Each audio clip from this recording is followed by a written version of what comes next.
yang beranggotakan saya, Desyanifa Fitriani, lalu Pujo Suti Asmoro dan Ganjar Rizky Tirtahadi akan mempresentasikan materi kami yang berjudul Aksioma dan Teori-teori Komunikasi Antar Pribadi.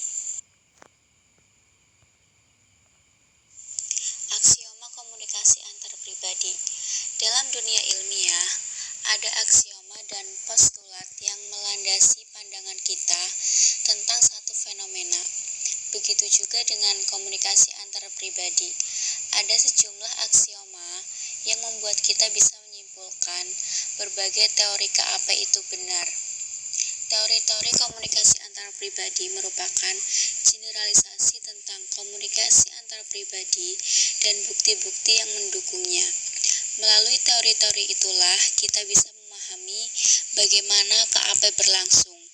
Pemahaman atas teori-teori komunikasi antar pribadi ini pula yang membuat kita bisa bertindak dalam melakukan komunikasi antar pribadi berdasarkan pengetahuan, bukan sekedar meniru-niru atau mencoba-coba belaka untuk bisa melakukan komunikasi antar pribadi secara efektif. Sebagaimana manusia yang hidup di era ilmu pengetahuan, kita tentunya ingin apa yang kita lakukan didasarkan pada pengetahuan ilmiah, sehingga apa yang kita lakukan bisa menjadi lebih baik, atau dalam konteks dinamika spiral membuat kita bisa menapaki jenjang yang lebih tinggi dalam spiral yang dinamis itu. Yang pertama, komunikasi antar pribadi merupakan proses transaksional. Maksudnya, dalam komunikasi antar pribadi, memang posisi dan peran sebagai komunikator atau sumber dan komunikan penerima dilakukan saling bergantian. Namun, hal terpenting pada proses yang bersifat transaksional itu adalah masing-masing yang terlibat dalam komunikasi antar pribadi mengalami perubahan. Oleh sebab itu, sering dinyatakan bahwa dalam komunikasi antar pribadi itu, segala sesuatunya memang cair, karena mudah berubahnya itu. Komunikasi yang berlangsung secara sendirinya berubah dengan mudahnya dan beralih dari satu topik kepada topik yang lain. Unsur-unsur komunikasi antar pribadi saling berkaitan.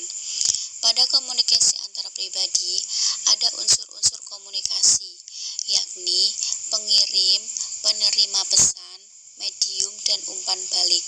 Masing-masing unsur itu saling terkait dan keterkaitannya itulah yang memungkinkan komunikasi antar pribadi bisa berlangsung. Hal terpenting yang perlu kita perhatikan, karena saling terkaitnya unsur komunikasi itu, maka bila salah satu unsur saja dari unsur itu mengalami perubahan, maka situasi komunikasinya pun akan mengalami perubahan.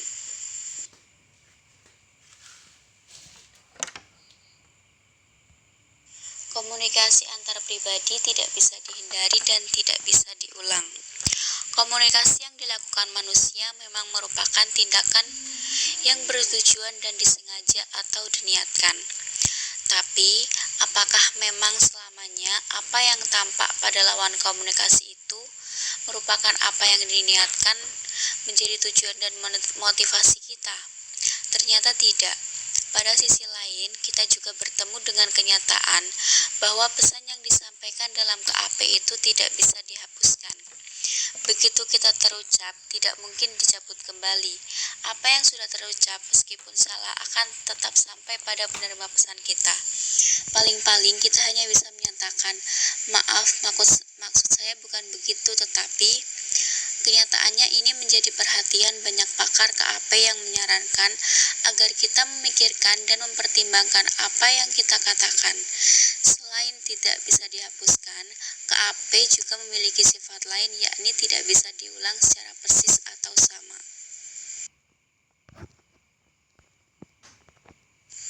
Komunikasi antar pribadi merupakan proses saling menyesuaikan. Salah satu bagian pokok dari komunikasi antar pribadi adalah ikhtiar untuk bisa memahami apa yang disampaikan orang lain dan apa maknanya.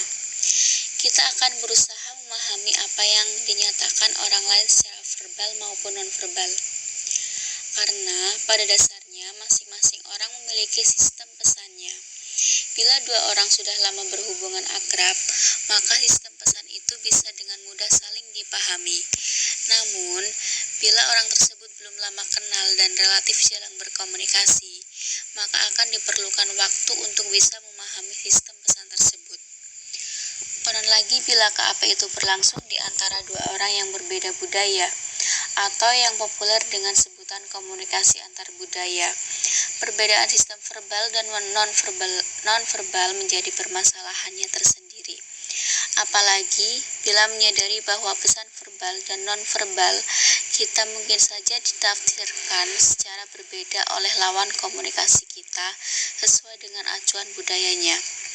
Oleh sebab itu, dalam KAP juga dikembangkan konsep-konsep akomodasi komunikasi atau penyesuaian saat komunikasi dilangsungkan. Pengirim pesan akan menyesuaikan diri atau mengakomodasikan pada gaya komunikasi lawan komunikasinya. Pengirim pesan dalam KAP tentunya menyadari pentingnya membangun kesamaan dengan lawan komunikasinya. Makin tinggi derajat kesamaan itu, maka makin besar penerimaan dari lawan komunikasinya.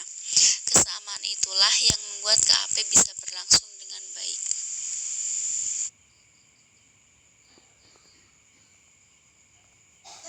Komunikasi antar pribadi merupakan rangkaian sekuen komunikasi dan berkelanjutan itu berlangsung sepanjang kegiatan komunikasi antara pribadi.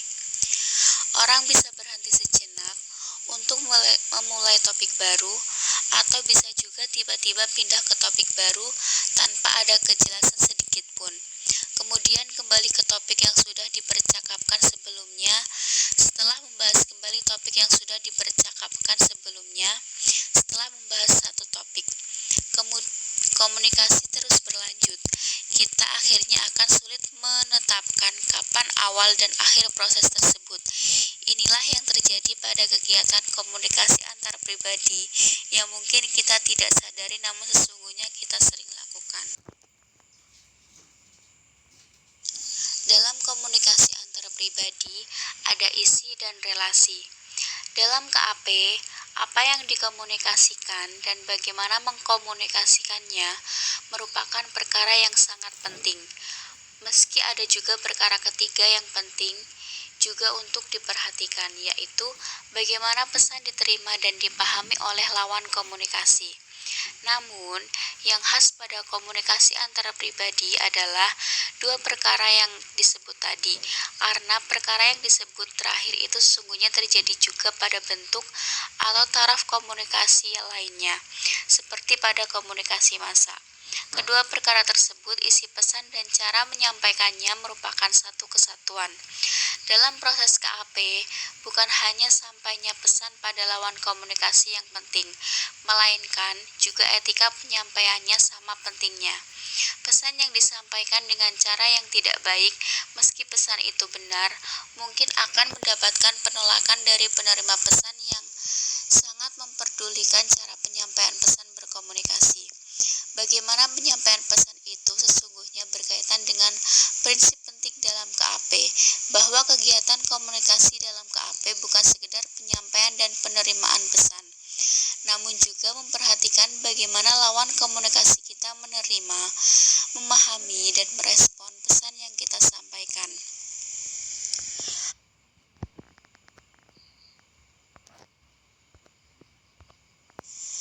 Dalam komunikasi antara pribadi, relasi bersifat simetris atau komplementer.